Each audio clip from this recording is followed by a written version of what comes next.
Hello everyone, welcome back on my study sir.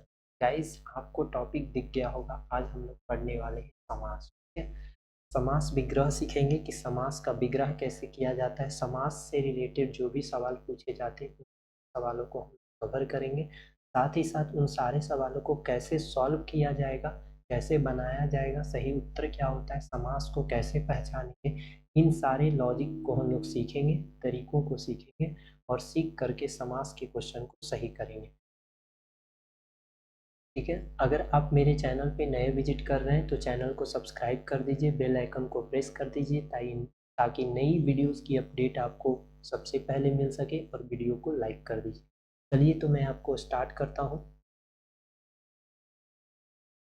पिछली video में मैंने आपको क्या बतलाया था, क्लास 12th के प्रीवियस ईयर 2023 में हुए एग्ज़ाम के क्वेश्चन को मैंने करवाया था। ठीक है, अगर आपने नहीं देखा है तो जाकर देख लीजिए, आई बटन पे आपको वीडियो मिल जाएगा, वहाँ पर देख सकते हैं।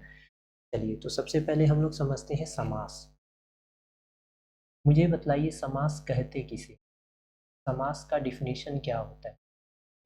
कभी कभी क्या होता है, आपको लगेगा कि ये समास का डिफिनेशन वगैरह क्यों पढ़े, ऐसा ज़रूरी नहीं है। देखिए, होता क्या है कि कभी कभी एग्जामिनर क्या करता है कि उसके डिफिनेशन को लिख देता है, जैसे कि दो अथवा दो से अधिक शब्दों से मिलकर बने हुए सार्थक शब्द को क्या कहते हैं, तो उसे ही तो समास कहते हैं। तो अगर आपको डिफिनेशन नहीं पता रहेगा तो आप सही उत्तर नहीं कर पाएंगे। ठीक है ना, इसका हम लोग डिफिनेशन सबसे पहले लिख लेते हैं। दो अथवा दो से अधिक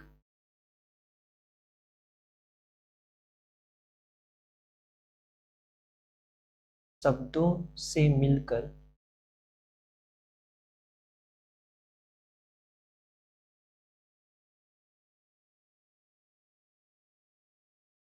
बने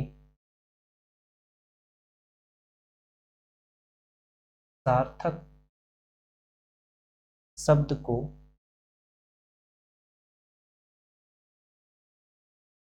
समास कहते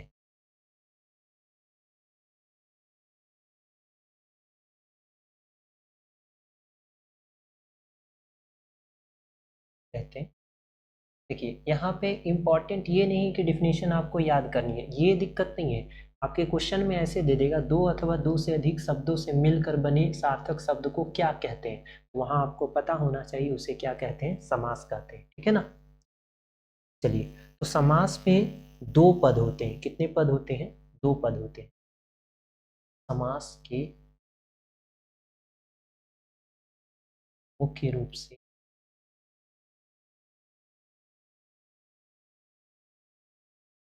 दो पद होते हैं। ठीक है, पहले पद को हम लोग बोलते हैं पूर्व पद,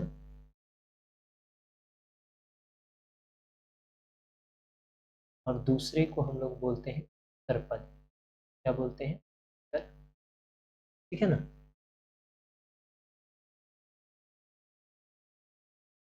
देखिए, जैसे अब एक एग्जाम्पल से समझते हैं। एक एग्जाम्पल लेते हैं उदाहरण के रूप में। जैसे मैंने यहाँ पे लिखा आपको राजपुत्र, राजपुत्र। अब इसका आप समास का विग्रह करिए। ठीक है ना। तो एक आएगा राजा का पुत्र। इसमें दो शब्द आए। कितने शब्द आए? दो शब्द। एक है आपका राज, और दूसरा क्या है आपका? पुत्र। तो इस वाले शब्द को, जो राज है, इसे हम लोग कहेंगे पूर्व पद। ठीक है, और इसको हम लोग बोलेंगे उत्तर पद। क्या बोलेंगे? उत्तर पद। क्या बोलेंगे? उत्तर पद।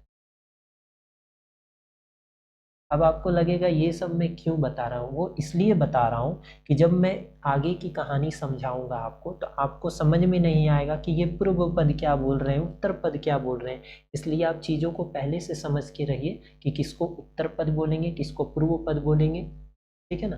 चलिए, अब समास का विग्रह होता है। समास का क्या होता है? विग्रह। ये विग्रह कोई बड़ी चीज़ नहीं है, ऐसे समझ लेते हैं। देखिए, अभी हम लोग को ये समास पढ़ के पीएचडी नहीं करना है। एग्ज़ाम का क्रैश कोर्स हम लोग कंप्लीट करने की कोशिश कर रहे हैं, तो इसमें जो मेन मेन पॉइंट्स हैं, जो फैक्ट्स हैं, उसको कवर करने की कोशिश करेंगे, ठीक है ना। टोटल हमें पढ़ के अभी हम लोग कुछ नहीं कर सकते हैं, क्योंकि हमारे पास समय क्या है, 2 से 3 महीने, और ये 2 से 3 महीने में जितनी ज़्यादा से ज़्यादा चीज़ें कवर हो जाए वो हमारे लिए क्या होगा, अच्छा होगा, ठीक है ना। जैसे एक एग्जाम्पल से समझते, विग्रह किसे कहते हैं। तो जैसे समास दिया हुआ है नील कमल, नील कमल, इसका जब हम विग्रह करेंगे, विग्रह कैसे करेंगे, नील कमल का विग्रह आप कैसे कर सकते हैं, तो आप कहिएगा नीला है जो कमल, नीला है जो कमल, ये उसका क्या हो गया, विग्रह हो गया। ये समास जो दिया हुआ था ना नील कमल, उसका आपने विग्रह कर दिया, नीला है जो कमल, उसे क्या कहेंगे, नील कमल। आई होप आपको समास का डिफिनेशन समझ में आया, पूर्व पद समझ में आया, उत्तर पद समझ में आया, विग्रह समझ में आ गया, ठीक है। अब हम लोग आगे बढ़ते हैं, ठीक है ना, चलिए।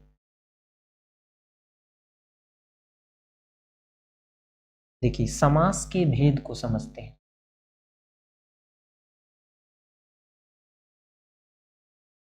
समास के कुल मिलाकर के कितने भेद होते हैं, आप कहिएगा 6 भेद होते हैं। कितने भेद होते हैं, 6 भेद। अब ये क्यों बता रहे हैं, एग्जामिनर पूछ देता है समास के कितने भेद होते हैं, तो 5 है, 6 है, 4 है, 3 है, 7 है, कंफ्यूजन क्रिएट हो जाता है। तो आप ध्यान रखिएगा समास के कितने भेद होते हैं, 6 भेद होते हैं, ठीक है। चलिए छवों का मैं नाम लिख देता हूँ, आप नोट डाउन करते चलिएगा इसको। अव्ययी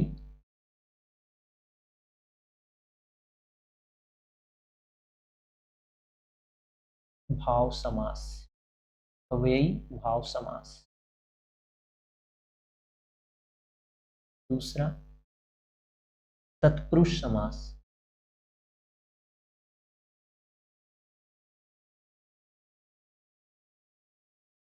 तीसरा कर्मधारय समास, कर्मधारय समास।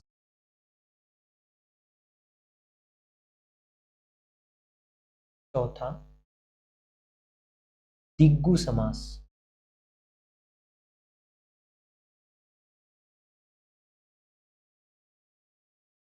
पांचवा द्वंद्व समास,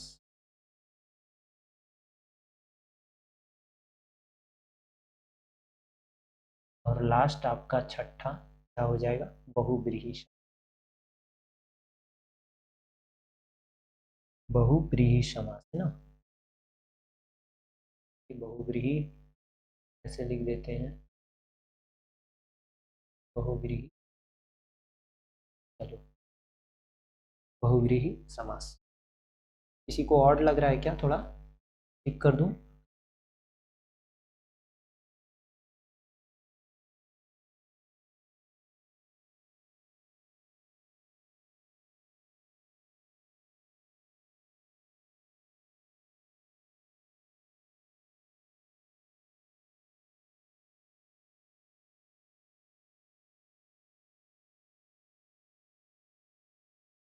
जी अब सही हो गया। चलिए, तो समास के कितने भेद होते हैं, 6 भेद होते हैं। अव्ययी भाव समास, तत्पुरुष समास, कर्मधारय समास, समास, द्वंद्व समास और बहुव्रीहि समास, ठीक है।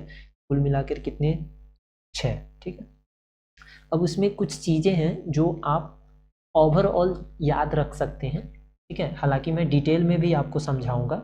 इसमें जिसका पूर्व पद प्रधान होता है, इसमें पूर्व पद प्रधान होता है ना, इसमें अव्ययी भाव समास में, अव्ययी भाव समास में पूर्व पद क्या होता है, प्रधान होता है, ठीक है। और तत्पुरुष समास में उत्तर पद प्रधान होता है, उत्तर पद प्रधान होता है। प्रधान का मतलब मुख्य होता है, जो चीजें निर्णय लेनी है ना वो पूर्व पद और उत्तर पद से लेंगे, ठीक है ना। द्वंद्व समास में दोनों होते हैं, द्वंद्व समास में दोनों पद प्रधान होते हैं, दोनों पद प्रधान होते हैं। अब देखिए मैं बतलाता हूँ आपसे कि एग्जामिनर किस तरह से सवाल पूछता है, ठीक है ना। और बहुब्रीहि समास में दोनों पद प्रधान नहीं होते हैं, दोनों पद प्रधान नहीं होते हैं। बहुब्रीहि समास में दोनों पद प्रधान नहीं होते हैं, द्वंद्व समास में दोनों पद प्रधान होते हैं। ठीक है, अब देखो कर्मधारय और दिग्गु ये दोनों बच गए, तो इसका भी उत्तर पद होता है, इसका उत्तर पद प्रधान होता है, उत्तर पद, इसका भी क्या होता है, उत्तर पद, उत्तर पद क्या होते हैं, प्रधान होते हैं। तो क्या समझ में आया, ये तीनों का उत्तर पद प्रधान होता है, उत्तर पद प्रधान होता है। ठीक है, और अव्ययी भाव समास का पूर्व पद प्रधान होता है, द्वंद्व समास का दोनों पद प्रधान होता है, और बहुब्रीहि समास का कोई भी पद प्रधान नहीं होता है। अब एग्जामिनर कैसे सवाल पूछते हैं वो मैं आपको बतला देता हूँ। जैसे आपसे एग्जामिनर पूछ दिया जिसका पूर्व पद प्रधान हो उसे कौन सा समास कहते हैं, तो आप कहिएगा पूर्व पद किसका होता है भाई, किसका होता है, तो आप कहिए अव्ययी भाव समास। तो कौन सा आंसर हो जाएगा, अव्ययी भाव समास।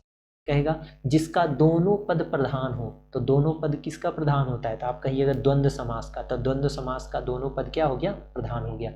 वह कौन सा समास जिसका दोनों पद प्रधान नहीं होता है, तो बहुब्रीहि समास। ठीक है, कौन से समास का उत्तर पद प्रधान नहीं होता है, उत्तर पद प्रधान नहीं होता है, तो देखो अव्ययी भाव का नहीं होता है, द्वंद्व का दोनों हो जाता है, बहुब्रीहि का दोनों हो जाता है, सॉरी बहुब्रीहि में एक भी नहीं होता है, तो सिर्फ पूछा है उत्तर पद प्रधान होता है। तो उत्तर पद प्रधान पूछे तो क्या बोलेंगे, तत्पुरुष समास बोलेंगे, कर्मधारय बोलेंगे और दिग्गु समास बोलेंगे। इन तीनों समास का उत्तर पद क्या होता है, प्रधान होता है। मैंने आपको ये भी बता दिया क्या क्या ध्यान रखना है, अव्ययी भाव समास में पूर्व पद प्रधान होते हैं, तत्पुरुष समास में उत्तर पद प्रधान होते हैं, कर्मधारय समास में उत्तर पद प्रधान होते हैं, दिग्गु समास में उत्तर पद प्रधान होते हैं, द्वंद्व समास में दोनों पद प्रधान होते हैं, और बहुब्रीहि समास में कोई भी पद प्रधान नहीं होता है। ठीक है, अभी आपको नहीं समझ में आ रहा पद क्या होता है, तो जस्ट मैंने इसमें पहले आपको बतला रखा है। ये देखिए पद मैंने आपको समझाया, जैसे यहाँ पे मैंने राजपुत्र लिया था, तो राजपुत्र का राजा का पुत्र होता है, इसका अर्थ विग्रह करने पे राजा का पुत्र होता है। तो देखो नीचे में मैंने लिखा एक राज और दूसरा पुत्र, तो यहाँ दो शब्द आए हैं, जिसमें से पहले जो आया शब्द उसे पूर्व पद बोलेंगे, और जो बाद में आया हुआ शब्द है उसे क्या बोलेंगे, उत्तर पद बोलेंगे। ठीक है, तो आपको पूर्व पद उत्तर पद समझ में आ गया। फिर मैंने उस समास के प्रकार बता दिए, कितने प्रकार के होते हैं, 6 प्रकार के होते हैं, 6 भेद होते हैं, 6 मैंने आपको लिख दिया, उसमें से कौन कौन से पद प्रधान होते हैं, कौन से प्रधान नहीं होते, ये भी मैंने आपको बतला दिया। ठीक है, अब देखो अव्ययी भाव समास को अंग्रेजी में एडवर्बियल कंपाउंड कहते हैं, तत्पुरुष को डिटर्मिनेटिव कंपाउंड कहते हैं, कर्मधारय को एपोजिशनल कंपाउंड कहते हैं, दिग्गु को न्यूमरल कंपाउंड कहते हैं, द्वंद्व को कॉपुलेटिव कंपाउंड कहते हैं, और बहुब्रीहि समास को एट्रीब्यूटिव कंपाउंड कहते हैं। ठीक है, अंग्रेजी में उतना ज़्यादा इंपॉर्टेंट नहीं है, क्योंकि अभी फिलहाल तो हम लोग हिंदी कवर कर रहे हैं, तो हिंदी में ही ध्यान रखेंगे। ठीक है, चलिए तो एक एक करके आगे बढ़ते हैं हम लोग। तो सबसे पहले हम लोग समझते हैं कौन सा समास, अव्ययी भाव समास। ठीक है, तो कॉपी में हेडिंग लगा लीजिए अव्ययी भाव समास, अव्ययी भाव। ओए शर्माया ना करो तुम, शर्मा के तुम ऊपर चले जाते हो, है ना, शर्माया ना करो। तेरे वास्ते फलक से मैं चांद लाऊंगा, अगर नहीं शर्माओगे तब। ठीक है, तुम शर्मा के ऊपर चले जाते हो। भाई मैं अव्ययी भाव की बात कर रहा था और कुछ नहीं। अव्ययी भाव समास को आप क्या कीजिए, कॉपी में हेडिंग लगाइए। ठीक है, अव्ययी भाव समास को हम लोग समझने वाले हैं। चलिए शुरू करते हैं कार्यक्रम आगे। चलिए देखो भाई मैंने आपको क्या बतलाया है, इसका पहला पद क्या होता है, प्रधान होता है। क्या होता है, पहला पद प्रधान होता है। अच्छा, इसको समझने से पहले एक चीज और हम लोग समझ लेंगे, छोटी सी बात है, वो नॉर्मल है, वो आप समझ जाइएगा। देखो सबसे पहले हम लोग इसको रफली समझ लेते हैं। तो अच्छा आगे चलते चलते मैं आपको समझाते चलता हूँ, ठीक है ना, कोई ज़रूरी नहीं है।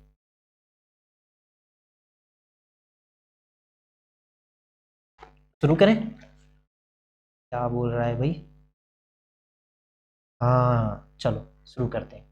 सबसे पहले इसकी परिभाषा समझ लेते हैं। परिभाषा भी इम्पॉर्टेंट है। किस लिए इम्पॉर्टेंट है भाई, परिभाषा दे के पूछ देगा कि कौन सा समास कहते हैं, इसलिए इम्पॉर्टेंट है। ठीक है, वह समास वह समास जिसका पहला पद, वह समास जिसका पहला पद,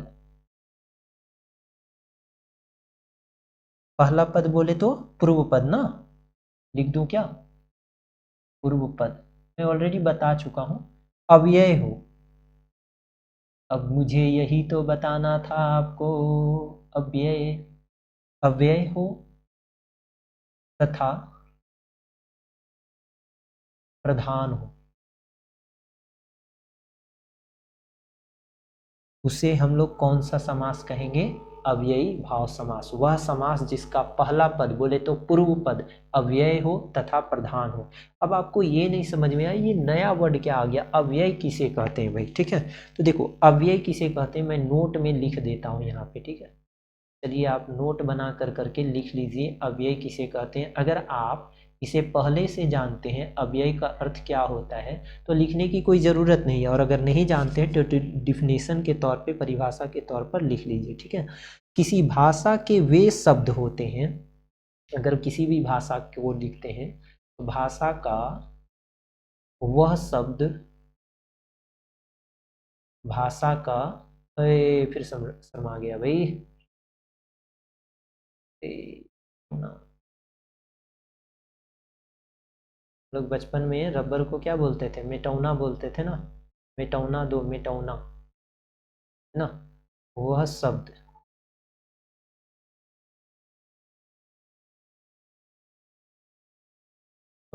भाषा का वह शब्द जिनके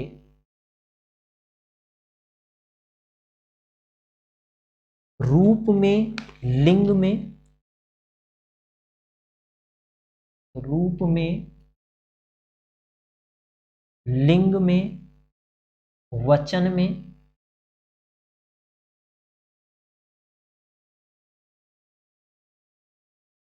पुरुष में, अब सोचेंगे ओह पुरुष में क्या भाई? अरे प्रथम पुरुष, द्वितीय पुरुष, मध्यम पुरुष, सॉरी, प्रथम पुरुष, मध्यम पुरुष, उत्तम पुरुष, है ना? जिसे आप अंग्रेजी में क्या कहते हैं? फर्स्ट पर्सन, सेकंड पर्सन और थर्ड पर्सन। वही तो है, एक ही चीज है दोनों, बस वहाँ अंग्रेजी है और यहाँ क्या है? हिंदी। पुरुष, कारक, टेंस, काल, ईटीसी, ये सारे किसी भी कारण बदलाव नहीं आता है। जैसे भाषा का वह शब्द जिसके रूप में, लिंग में, वचन में, पुरुष में, कारक में, काल में कोई विकार उत्पन्न ना हो, मतलब कोई भी परिवर्तन ना हो, किसी भी सिचुएशन में ये बदलता ना हो, उसे ही हम लोग क्या बोलते हैं? अव्यय कहते हैं। ठीक है ना? अब कहिएगा वही का बोल दिए, हमको समझ में नहीं आ रहा है। देखो एग्जाम्पल से समझो, जैसे मैंने यहाँ लिखा प्रतिदिन, क्या लिखा? प्रतिदिन, प्रत्येक, प्रतिदिन हो गया। अनुरूप, ठीक है? तो ये प्रति जोड़ दिन, अब यही नहीं समझना कि मैं संधि विच्छेद लिख रहा हूँ, ऐसा नहीं समझिएगा। ठीक है ना? अनु जोड़ रूप, अनुरूप, ये जो प्रति और अनु जो आया है ना, वो कोई भी काल रहेगा, कोई भी टेंस रहेगा नहीं बदलेगा। ठीक है, कोई भी कारक रहेगा नहीं बदलेगा, कोई भी वचन रहे, एक वचन हो, द्विवचन हो, बहुवचन हो। हिंदी में तो हम लोग दो ही वचन पढ़ते, एक वचन और बहुवचन। संस्कृत में तीन वचन पढ़ते। लिंग स्त्रीलिंग हो या पुल्लिंग हो, कोई परिवर्तन नहीं होगा। ठीक है ना? तो ये आप ध्यान रखिएगा, है ना? तो ये आपका क्या है? अवयव है, अव्यय है। ठीक है, अव्यय का मतलब क्या होता है? जो व्यय ना हो, हमेशा मूल रूप में हो। मतलब शॉर्ट में याद रख सकते हैं, जो व्यय ना हो, व्यय ना हो, हमेशा किस रूप में हो? हमेशा मूल रूप में, हमेशा मूल रूप में हो, उसे ही हम लोग क्या बोलेंगे? तो आप कहिएगा उसे ही हम लोग क्या बोलेंगे? अव्यय कहेंगे। क्या कहेंगे? अव्यय। ठीक है, समझ में आ गई बात? हाँ, जो व्यय ना हो, हमेशा मूल रूप में हो, उसे क्या कहेंगे? अव्यय। ठीक है, लिंग, वचन, पुरुष, कारक, काल आदि के टर्म में वो परिवर्तित ना हो, है ना। तो ये बात मुझे आपको बतलानी थी। अब आपको समझ में आ गया परिभाषा। वह समास जिसका पहला पद अव्यय हो तथा प्रधान हो उसे हम लोग कौन सा समास बोलेंगे? अव्ययी भाव समास। अब इसको हम लोग पहचानेंगे कैसे? पहचानने का भी तरीका है भाई। यहाँ पे मैं आपको पहचानने का रूल बतला देता हूँ, अगर आप को ध्यान से देखिएगा।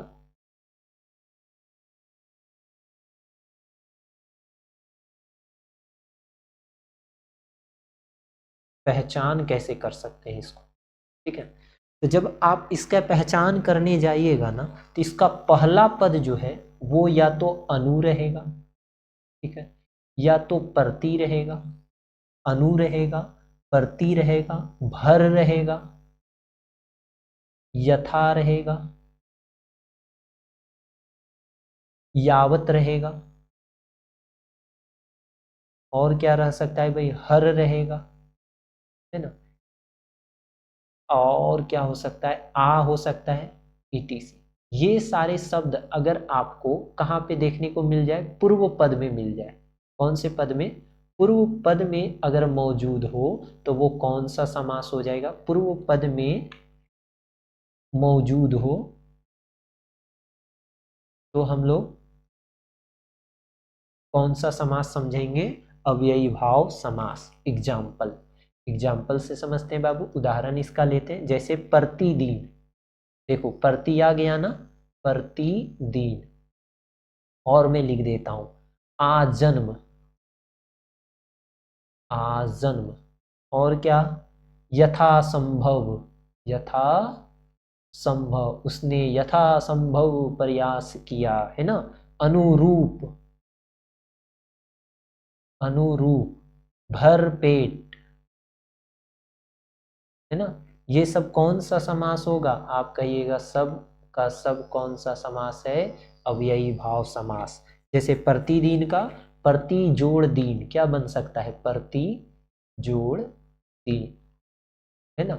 मैं आपको ये संधि विच्छेद नहीं बतला रहा हूं, मतलब ये दिखा रहा हूं कि इसमें पूर्व पद और उत्तर पद, ये आपका पूर्व पद हो गया और ये आपका कौन सा पद है? उत्तर पद हो गया, ठीक है ना। आ जन्म, आ जोड़ जन्म, है ना। तो ये जो आ शब्द है वो आपका कौन सा पद हो गया? आप कहिएगा ये तो पूर्व पद हो गया। और जो जन्म है वो कौन सा पद हो गया? उत्तर पद हो गया। यथा संभव, यथा जोड़ संभव। तो यथा संभव में यथा आपका पूर्व पद हो गया और संभव आपका क्या हो गया? उत्तर शब्द हो गया। अनुरूप, तो अनु जोड़ रूप, है ना। उसके बाद क्या है? भर पेट, तो भर प्लस में क्या? पेट, ठीक है। अगर आप इसका विग्रह करना चाहते हैं, विग्रह करेंगे तो ये प्रतिदिन का क्या मीनिंग आएगा? प्रत्येक दिन, है ना। प्रत्येक दिन, प्रतिदिन खाता है मतलब प्रत्येक दिन खाता है। आजन्म, आजन्म का मतलब क्या हो गया? जन्म से लेकर, जन्म से लेकर। अगर मैं बात करूं यथा संभव का मतलब जैसा संभव हो, जैसा संभव हो। जैसे आपसे कोई पूछता है ऐसे कर लें तो बोले यथा संभव, मतलब जैसा संभव हो आप कर सकते हैं। अनुरूप, रूप के योग्य, इसका विग्रह कर रहे हैं, रूप के योग्य, है ना। उसके बाद क्या है भाई? भर पेट, भर पेट का क्या लिख सकते हैं? पेट भर के, पेट भर। तो ये सब का सब क्या हो गया? आपका समास का विग्रह हो गया। और ये मैंने आपको एग्जाम्पल दे दिया। और ये आपका क्या है? थोड़ा सा और मैं बतला देता हूँ, पेन का कलर चेंज कर लूँ पहले। ये आपका क्या हो गया? पूर्व पद। और ये आपका हो गया उत्तर पद, है ना। ये भी आपका उत्तर पद, ये पूर्व पद, ये पूर्व पद, ये उत्तर पद, ये उत्तर पद, ये पूर्व पद, और ये क्या है आपका पूर्व पद, और ये क्या हो गया उत्तर पद। और इधर जो हमने लिखा ये क्या है आपका विग्रह किया है, किसका भाई, समास का। ये कौन सा समास का एग्जाम्पल था, आप कहिएगा अव्ययी भाव समास। अब किसी को कोई दिक्कत है तो कमेंट सेक्शन में बताइए कि हमको क्या तकलीफ है, ठीक है, मतलब आपको क्या तकलीफ है, मुझे नहीं। चलिए अब नेक्स्ट हम लोग समझेंगे कौन सा समास, तत्पुरुष समास। ना ना ना ना ना ना ना, तत्पुरुष नहीं समझेंगे, अब हम लोग समझेंगे दिग्गु समास, ठीक है।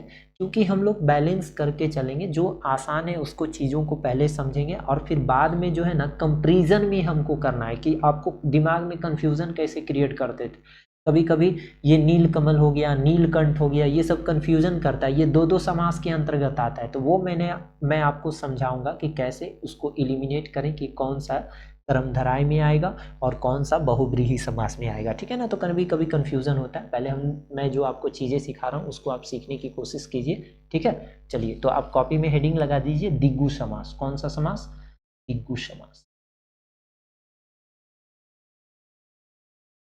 समास। चलिए कॉपी में हेडिंग लगाइए दिग्गु समास। कॉपी में हेडिंग लग गया सबका।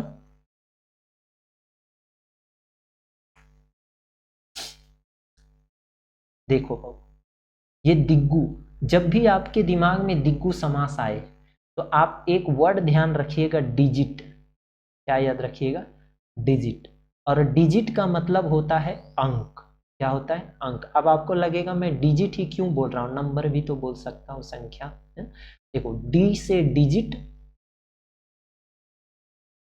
और डी से दिग्गु, ये थोड़ा सा दिग्गु होता है, ये थोड़ा सा मैच कर रहा है, ठीक है, रैमिंग हो पा रही है दिग्गु और यहाँ डिजिट, दिग्गु और डिजिट ये रैमिंग हो पा रही है। इसलिए मैं आपको बोल रहा हूँ कि जब भी आपके दिमाग में दिग्गु समास आए तो आप दिमाग में सबसे पहले लाइएगा डिजिट। क्या लाइएगा अपने दिमाग में, डिजिट। क्या दिमाग में लाना है आपको, डिजिट लेकर करके आना है, ठीक है ना। ओके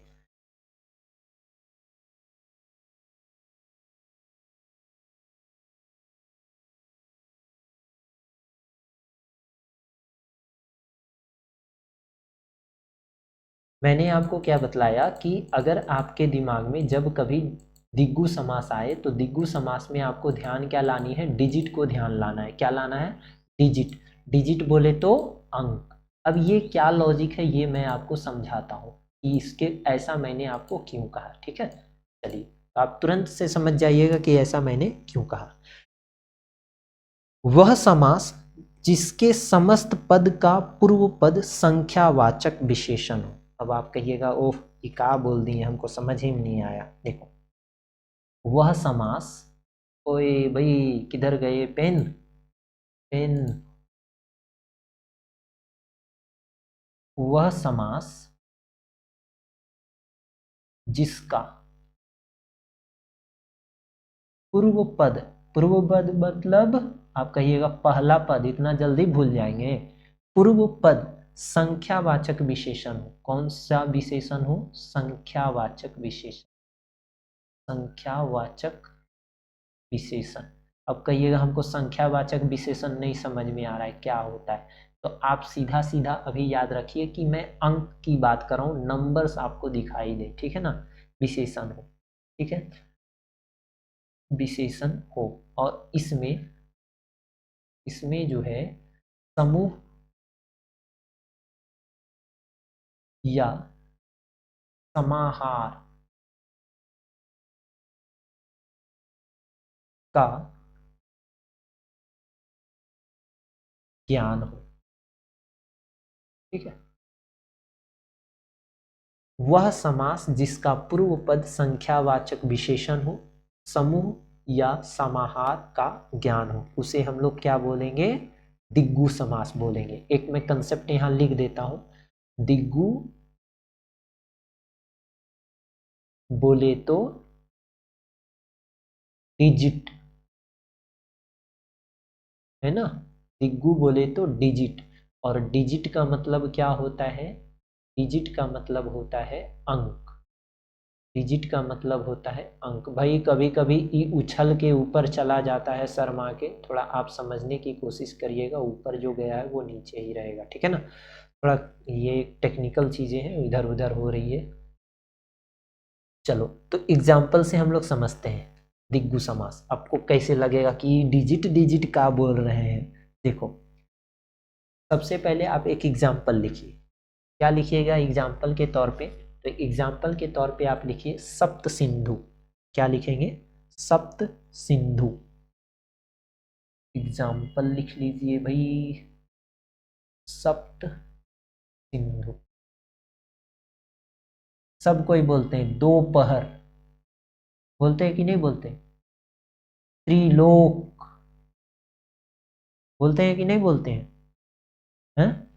अभी अभी फेस्टिवल हम लोग सेलिब्रेट किए हैं, नवरात्रि, है ना। नवरात्र आया था ना, नवरात्र। उसके बाद हमारे जीवन में सप्ताह आता है, कैलेंडर। त्रिकोण पढ़े होंगे आप मैथ में, पढ़े थे कि नहीं पढ़े थे? देखो बाबू, पेन बदल देता हूँ।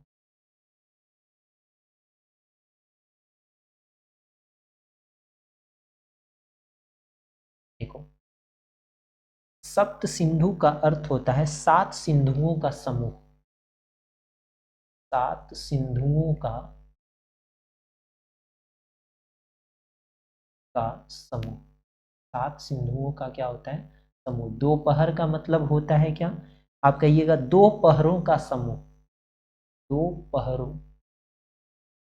का समूह। हमारे बुजुर्ग लोग कहते हैं अभी भी, एक पहर बीत गया, है ना। उसके बाद क्या है? आप कहिएगा त्रिलोक, यानी तीनों लोकों का समाहार। तीनों लोकों का समाहार।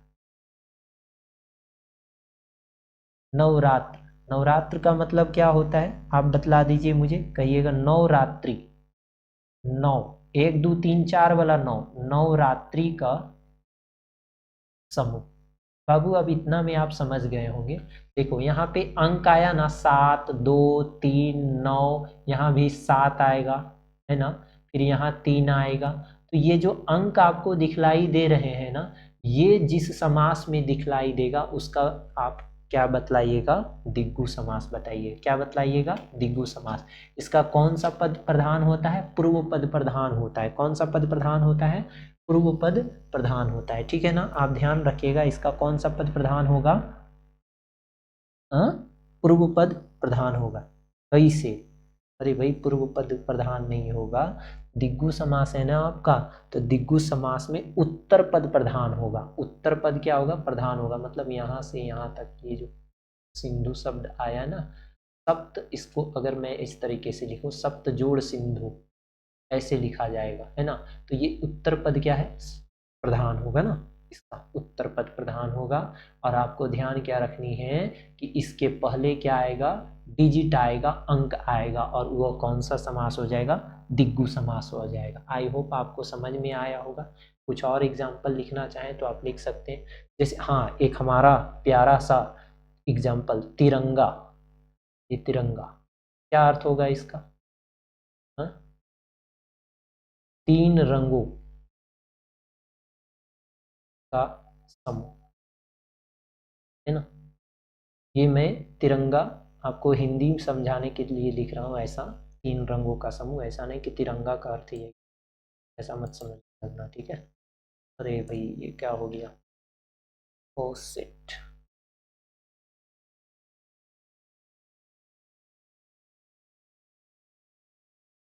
जाओ रुक जाओ भाई, क्या हो गया ये?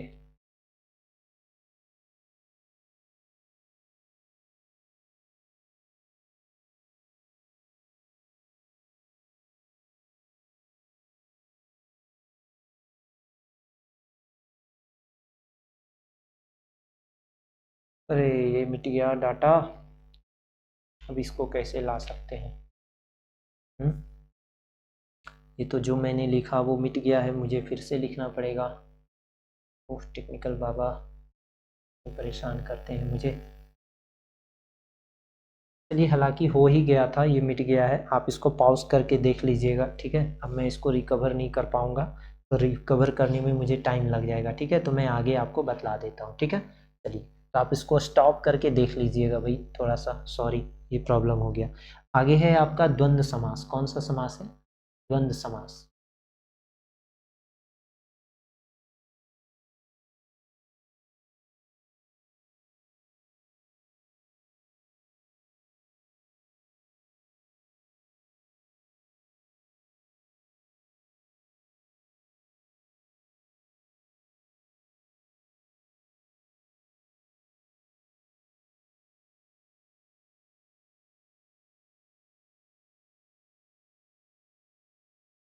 द्वंद्व समास,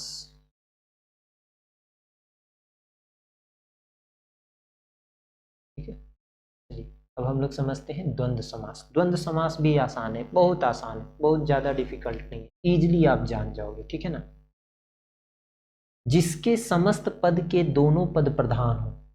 डिफिनेशन इसका लिख लेते हैं, परिभाषा। जिसके समस्त पद का दोनों पद प्रधान हो। दोनों पद क्या हो? प्रधान हो। तथा अगर हम इसका विग्रह करेंगे ना, तथा विग्रह करने पर, विग्रह करने पर और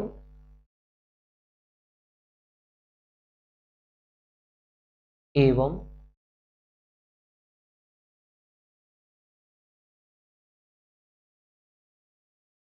और एवं या अथवा लगता है। लगता मतलब इस समास का जब आप विग्रह कीजिएगा ना, तो विग्रह करने पे और एवं या अथवा शब्द आपको वहां पे मौजूद दिखेंगे, ठीक है ना। ये आपका है। जैसे आप कहिएगा इसे कैसे हो रहा है, तो देखिए एग्जाम्पल से आप तुरंत समझ जाइएगा। जैसे मैं लिखूं एग्जाम्पल के तौर पे रात दिन, क्या लिखूं मैं? एग्जाम्पल के तौर पे लिखूं रात दिन। रात दिन, ठीक है। दूसरा राजा रानी। राजा,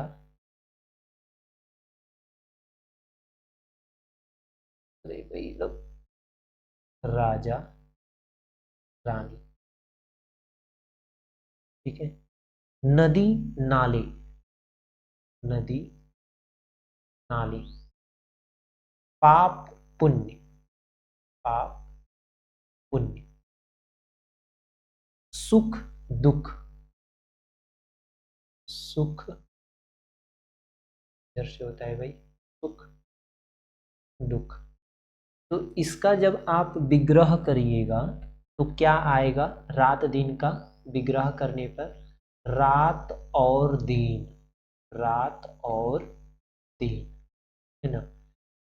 राजा रानी का करेंगे राजा और रानी। राजा और रानी। उसके बाद नदी नाला का नदी और नाले, या फिर नाला। पाप पुण्य का पाप और पुण्य। उसके बाद सुख दुख का सुख और दुख। ये सब विग्रह करने पे आपको और शब्द क्या होंगे? दिखाई देंगे, ठीक है। तो आप समझ जाइएगा कि ये कौन सा समास है। आप कहिएगा द्वंद्व समास है, ठीक है। एक बात और, अगर आप इसका पहचान करना चाहेंगे तो आप नोट करेंगे क्या कि समास के बीच में, लिख दूं क्या? लिख देता हूं। समास के बीच में योजक चिन्ह देखने को मिलेगा। क्या मिलेगा? योजक चिन्ह।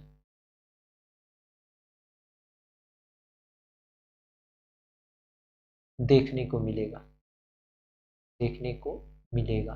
तो कहिएगा ये योजक चिन्ह क्या होता है बाबू? देखो ये माइनस जैसा हम दिए हैं ना बीच बीच में, राजा रानी नदी नाले पाप पुण्य सुख दुख, ये बीच बीच में ये जो माइनस जैसा दिए हैं ना, इसे बोलते हैं योजक चिन्ह। कौन सा चिन्ह बोलते हैं? योजक चिन्ह, है ना। रात दिन यहाँ भी मैंने लगाया, तो ये बीच में क्या आएगा? योजक चिन्ह आएगा। तो वो कौन सा समास हो जाएगा? द्वंद्व समास होगा। और विग्रह करने पे और एवं या अथवा लगा हुआ रहेगा। कब? जब हम विग्रह करेंगे तो। और क्या सवाल बन सकते हैं? इसका सवाल ये भी बन सकता है, वह समस्त पद जिसमें दोनों पद प्रधान हो उसे कौन सा समास बोलेंगे? आप कहिएगा फटाक से द्वंद्व समास बोलेंगे। कौन सा समास बोलेंगे? द्वंद्व समास। ठीक है, चलिए अब इसके आगे हम लोग समझते हैं। नेक्स्ट जो हमारा बचा हुआ है वो हमारा है बहुव्रीहि समास। कौन सा समास बचा हुआ है? बहुव्रीहि समास। ठीक है,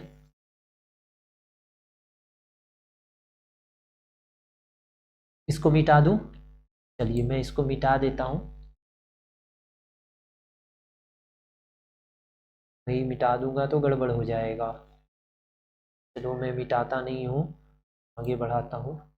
ये सीट प्रीपोजिशन का था जो मैं आपको बतला रहा था, तो इसको मैं काट देता हूँ। इसे काटूं।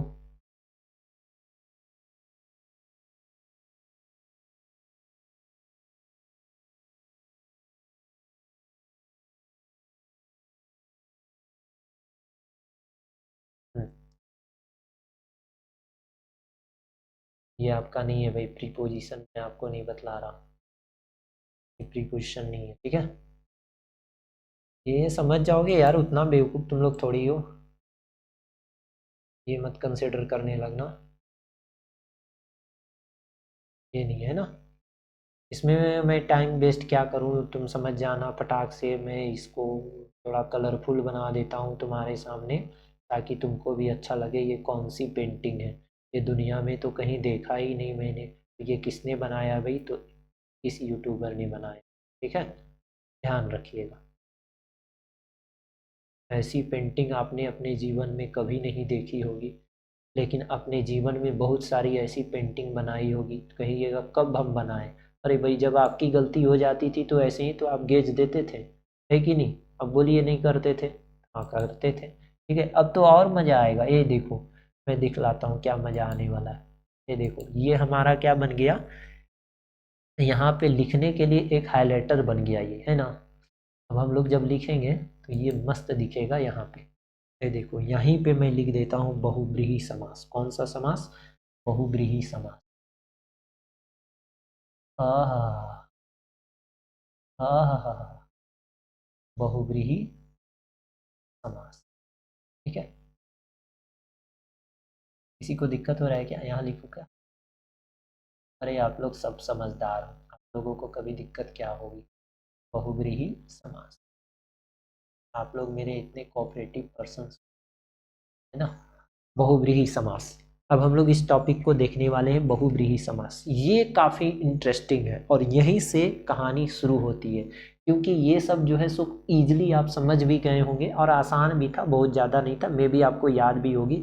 यहीं से कहानी शुरू होती है। अगर नहीं याद है तो कोई दिक्कत नहीं, बहुत आसान है, कोई ज़्यादा डिफिकल्ट नहीं है। ठीक है, तो सबसे पहले मैं इसकी परिभाषा आपको समझा देता हूँ। परिभाषा इसलिए इम्पोर्टेंट है कि कभी कभी परिभाषा दे देता है और कहता है इसे कौन सा समास कहते हैं, तो ये दिक्कत हो जाती है। ठीक है ना, जिसके समस्त पद के कोई पद प्रधान हो कि ना हो। आप कहिए ना हो, अभी तो बताए थे हमको सबसे पहले, जिसके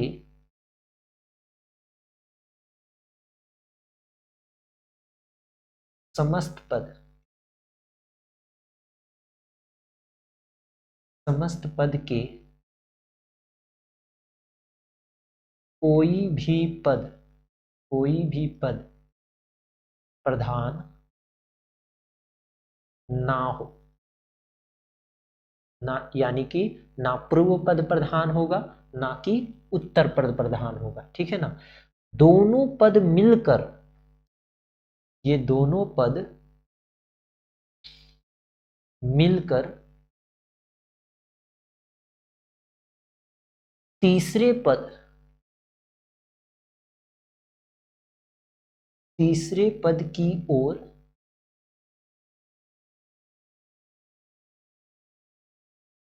संकेत करे, संकेत करे, वह कौन सा समास कहलाएगा? आप कहिएगा वो तो हमारा बहुब्रीहि समास कहलाएगा। ठीक है ना।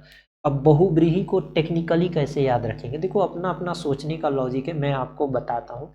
यहाँ पे ना पूर्व पद प्रधान होता है ना उत्तर पद प्रधान होता है। बहुब्रीहि मतलब इसको बहुत ज़्यादा क्या कर देता है, बढ़ा देता है, बढ़ा के तीसरा पद क्रिएट करता है और उस पद की ओर क्या करता है, इशारा करता है। उसे हम लोग कौन सा समास बोलेंगे? बहुब्रीहि।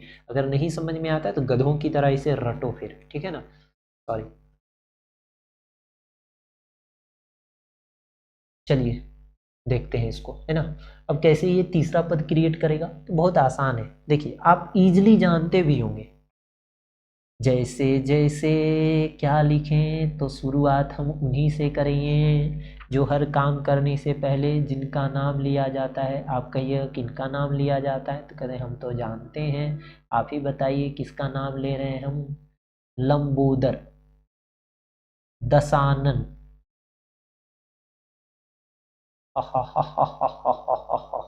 कौन था जी? रावण, चक्रपाणी, महावीर। कौन है हमारे महावीर?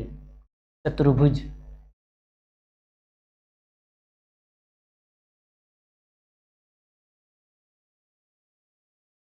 और क्या? पीताम्बर लिखिए, पीताम्बर, पीताम्बर। ये मैंने कुछ एग्जाम्पल लिए हैं। अब देखो ये आप नोटिस कीजिएगा, इसमें कोई भी पद प्रधान नहीं होगा, ये तीसरे पद की ओर क्या करेगा, इशारा करेगा। ठीक है। जैसे देखो लंबोदर का अगर हम विग्रह करें तो लंबा है उदर जिसका, लंबा है उदर जिसका, अर्थात लंबोदर। मैं बताऊंगा आगे आपको। दशानन, 10 हैं आनन जिसके, क्या हो सकता है इसका? 10 हैं आनन। आनन का मतलब क्या होता है? आप कहिएगा जानते हैं, हमारा एक ही आनन तो है, तीर। 10 हैं आनन जिसके। ठीक है। चक्र पानी, चक्र है पानी में जिसके, चक्र है पानी, पानी का मतलब हाथ होता है बाबू, हाथ। सॉरी, चक्र है पानी में जिसके ना, मतलब जिसके हाथों में क्या है? चक्र है। ठीक है। महावीर, क्या है? महावीर, महान वीर है जो, महान वीर है जो। चतुर्भुज, 4 हैं भुजाएं जिसकी, बताइए किनकी है? 4 हैं भुजाएं जिसकी। और एक लास्ट है आपका क्या? पीताम्बर, पीत है अंबर जिसका, पीत है अंबर जिसका।